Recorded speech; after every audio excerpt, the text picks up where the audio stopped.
सुमित्रा जी का बेटा था अमित और बहू का नाम था अमृता।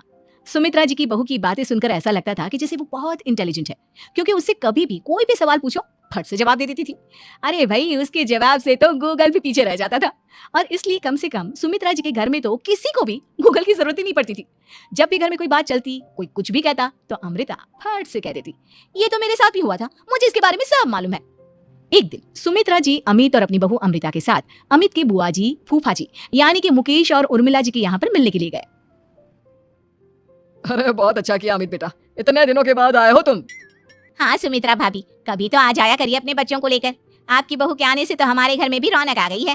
वो क्या है ना, अमित ऑफिस के काम में बहुत बिजी रहता है, इसलिए उसे तो वक्त ही नहीं मिल पाता। अच्छा, लगता है नौकरी काफी मुश्किल है अमित की। अरे नहीं नहीं फूफा जी, ऐसी कोई बात नहीं है। आप तो जानते हैं ना प्राइवेट जॉब में कितना काम होता है। अरे कोई समझे ना समझे, मुझे तो पता है प्राइवेट नौकरी में इतना काम करना पड़ता है कि इंसान की आफत आ जाती है। लेकिन बेटा, तुमने तो कभी जॉब की ही नहीं, तुम्हें कैसे पता? अरे जॉब नहीं की तो क्या हुआ मम्मी जी, सब जानती हूँ मैं। सबसे पहले ऑफिस में जाओ, वहां पर अपनी एंट्री डालो, उसके बाद दिन भर सिस्टम पर बैठकर काम करो। चारों तरफ कैमरे लगे होते हैं, आप अपनी नजर इधर की उधर नहीं कर सकते। उसके बाद दिन भर बॉस की चिक चिक सुनो, वो अलग से। यही सब होता है, मुझे ना सब पता है।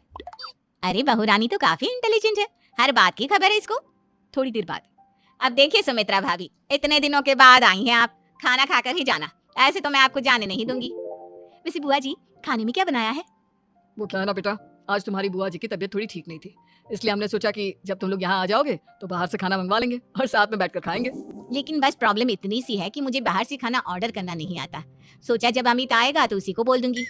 अरे मुझे आता है ना, मैं कर देती हूँ ऑर्डर। बताइए क्या क्या मंगाना है आपको? इटालियन, कॉन्टिनेंटल, इंडियन, पंजाबी, सब पता है मुझे। क्या बात है बहू, क्या घर में भी खाना रोज बाहर से ऑर्डर करती हो? अरे नहीं नहीं बुआ जी, ऐसी कोई बात नहीं है, बस मुझे ना सब पता है।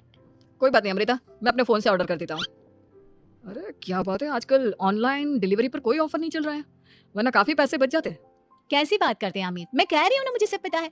मुझे एक बहुत अच्छा ऑनलाइन डिलीवरी वाला मालूम है, जहाँ पर 50% ऑफ मिल जाएगा। और आज तो वैसे भी फ्राइडे है ना, फ्राइडे को तो उस पर 50-70% ऑफर मिलता ही मिलता है। अरे क्या बात है, इसके बारे में तो मुझे पता ही नहीं था। अरे बेटा, जिस चीज के बारे में किसी को पता नहीं होता, हमारी बहू को पता होता है। एक काम कर, तू उसी को ऑर्डर करने दे। क्या बात है अमृता बेटा, तुम तो बहुत इंटेलिजेंट हो, सब कुछ जानती हो। कुछ दिनों के बाद सुमित्रा जी की कुछ सहेलियां उनसे मिलने के लिए आती हैं। अरे सुमित्रा बहन कैसी हो, बहू कैसी है तुम्हारी? अरे पूछिए मत, बहुत इंटेलिजेंट है मेरी बहू, सब कुछ जानती है। क्या बात है, बहू के आने के बाद तो औरतें दुखी हो जाती है, लेकिन तुम तो बहुत खुश लग रही हो। वो क्या है ना, मेरी बहू है ही इतनी अच्छी।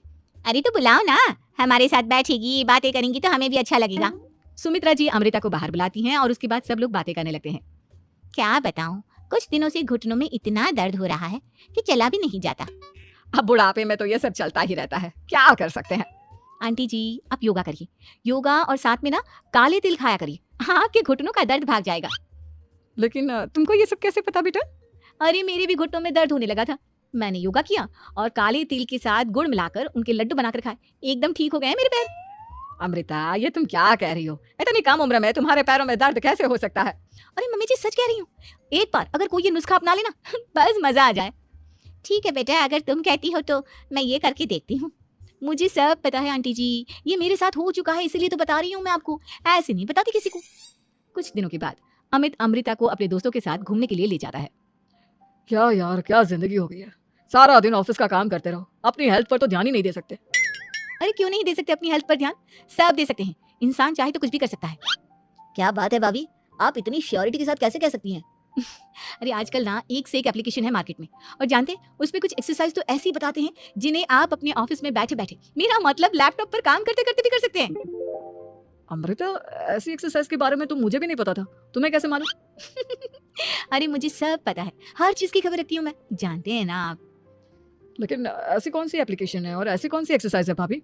एक मिनट, मैं आपको अपने मोबाइल में दिखाती हूँ। अरे वाकई में भाभी तो सही कह रही है, देखो यार, इसमें कितनी अच्छी एक्सरसाइज दिखाई गई है। अपनी चेयर पर बैठे बैठे एक्सरसाइज भी कर लो, काम भी और हेल्थ भी। वाह भाभी वाह, मजा आ गया। लेकिन अमृता, तुम्हें इस बारे में कैसे पता? अब मेरे साथ जो चीज हो चुकी है उसके बारे में तो मुझे पता होगा ही ना अमित। मतलब तुम कब ऑफिस में काम करने गई जो तुमने ऑफिस करते करते एक्सरसाइज की? मैं जो किचन में काम करती हूँ अमित, घर के काम, वो किसी ऑफिस के काम से काम है क्या? बस मैं भी वो सब करते करते इनमें से कुछ एक्सरसाइज ट्राई कर लेती हूँ, इसीलिए मुझे सब पता है। सही है यार, तुम तो बहुत इंटेलिजेंट हो। कुछ दिनों के बाद। ये क्या है?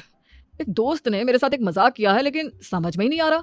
अरे बेटा, तो अमृता से पूछ लेना, उसके पास कोई ना कोई जवाब जरूर होगा। ठीक कहती है मम्मी जी, मैं सब जानती हूँ। लेकिन अमृता, ये थोड़ा मुश्किल है, सोच लो। मेरे लिए कुछ भी मुश्किल नहीं, दुनिया की कोई भी पहेली हो मैं चुटकी में सॉल्व कर लेती हूँ। अच्छा ठीक है, देखो मेरे दोस्त ने मुझे एक खाली पेपर दिया है और कहा है कि इस पर उसने मेरे लिए कुछ मैसेज लिखा है। अब एक बात बताओ यार, खाली पेपर पर, आई मीन जिस पर कुछ भी नहीं लिखा हुआ, उसे मैं कैसे पढ़कर बताऊं? अरे बस इतनी सी बात, इसे तो मैं चुटकियों में सॉल्व कर दूंगी अमित। लेकिन कैसे बहू? इस पेपर पर तो वाकई में कुछ नहीं लिखा हुआ, एकदम खाली पेपर है। कैसे, क्या पढ़ोगी तुम? अमित, एक छोटा सा काम करो, जल्दी से एक मोमबत्ती लेकर आओ। अरे बहू, पेपर में आग लगाने का इरादा है क्या? नहीं नहीं मम्मी जी, इस पेपर पर अमित के दोस्त का लिखा हुआ मैसेज पढ़ने का इरादा है। अमित कैंडल लेकर आता है। अब ना बस इस पेपर को धीरे धीरे कैंडल के ऊपर घुमाते रहो, देखना 2 ही मिनट में मैसेज आपकी आंखों के सामने होगा। अच्छा ठीक है, मैं ऐसा करके देखता हूँ। 2 मिनट के बाद। अरे वाकई में इस पर तो अक्षर बनने लगे, लेकिन ये हुआ कैसे? और अमृता, तुम्हें कैसे पता?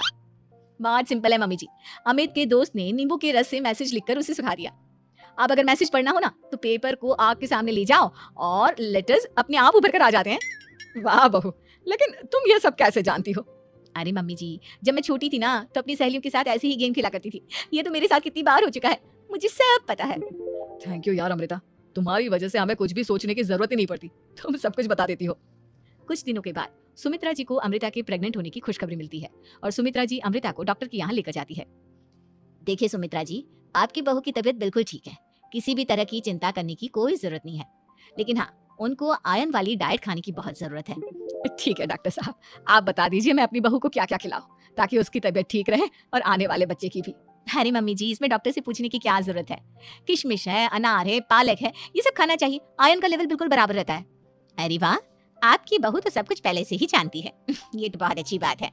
देखो, आयरन के साथ तुम्हें कैल्शियम भी खाना होगा। जानती हूँ मैं, अगर आयरन की खाली सप्लीमेंट लेते हैं और कैल्शियम नहीं लेते तो बॉडी उसे अच्छे से एब्जॉर्ब नहीं कर पाती, सब पता है मुझे। बहू, ये भी मालूम है? हाँ मम्मी जी, आप तो जानती है ना, मुझे सब पता है। आपकी बहू की बातें सुनकर अच्छा लग रहा है। मुझे ऐसी बहुत कम लड़कियां मिलती हैं जिन्हें इतनी नॉलेज होती है, सारे सवालों के जवाब देती है। और हमारे इंडिया में तो वैसे भी हालात बहुत खराब है। बिल्कुल ठीक कह रहे हैं आप डॉक्टर साहब, लेकिन मैं उन लड़कियों की तरह नहीं हूँ, बहुत ख्याल रखती हूँ मैं हर चीज का। और जानती हैं आप, हमारे घर में तो किसी को किसी चीज के बारे में गूगल करने की जरूरत ही नहीं पड़ती। बिल्कुल ठीक कह रही है अमृता, अरे कुछ भी पूछ लो, इसे सब पता होता है। अरे वाह, तुम तो बड़ी कमाल की लड़की हो। चलो, ये तो बहुत अच्छी बात है, लेकिन फिर भी डॉक्टर की सलाह पर पूरा ध्यान देना चाहिए। वैसे क्या चाहिए तुम्हें, बेटा या बेटी? अरे डॉक्टर साहब, कुछ भी हो जाए, बस बच्चा अच्छे से हो जाना चाहिए। मुझे तो दोनों में से किसी से कोई भी परेशानी नहीं। और सुमित्रा जी, आप? डॉक्टर मैडम, मुझे तो लड़के और लड़की में कभी भेद करने की आदत ही नहीं है, पोता आए या पोती, मेरे लिए तो दोनों एक बराबर है। सुनकर अच्छा लगा। वैसे आप जानती हैं, हमारे यहाँ पर तो लोगों को बड़ी बेचैनी रहती है ये जानने की कि पेट में लड़का है या लड़की, लेकिन विदेशों में ऐसा नहीं होता। हाँ, वहाँ पर तो सब कुछ पहले से ही बता देते हैं ना, ये भी कोई बात हुई भला? लेकिन तुम्हें कैसे पता कि वहां पर सब कुछ पहले ही बता देते हैं? अच्छा हाँ हाँ, तुम तो सब कुछ पहले से ही जानती हो ना, तुम्हारे साथ तो सब कुछ पहले से ही हो चुका होता है। नहीं नहीं मम्मी जी, ये तो मेरे साथ पहली बार हो रहा है, इसलिए मैं ये डायलॉग नहीं बोल सकती। अमृता की बात सुनकर सुमित्रा और डॉक्टर दोनों हंसने लगते हैं।